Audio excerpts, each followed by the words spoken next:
Nigel Farage, we now know the role that Lord Hill is going to get. It includes financial stability, financial services and capital markets union. What's your reaction? Well, Mr Cameron has been the keenest of all EU leaders to regulate financial services and capital markets at an EU level in Brussels. In 2010, the power was transferred for Brussels to run these things. So I suppose in that sense, getting a British commissioner to make sure that Brussels is in charge is actually quite logical. But I would ask people just to bear this in mind. We hear this term, our man in Brussels, as if Lord Hill will be over here acting in British interests. He has to take an oath to the European Commission, committing himself to work in the interests of the European Union, not of the state from which he comes, the United Kingdom.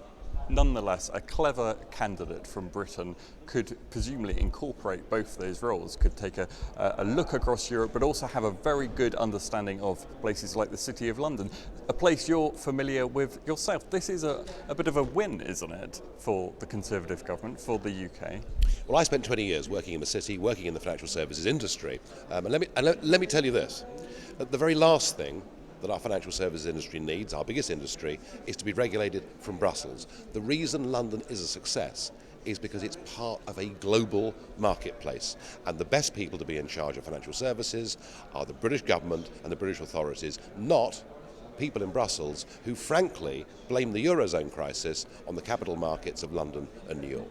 Doesn't that then prove that it's good for Britain to have a British commissioner in this position, independent though they are technically meant to be of British influence in this role? Well, Lord Hill has come here to do a job.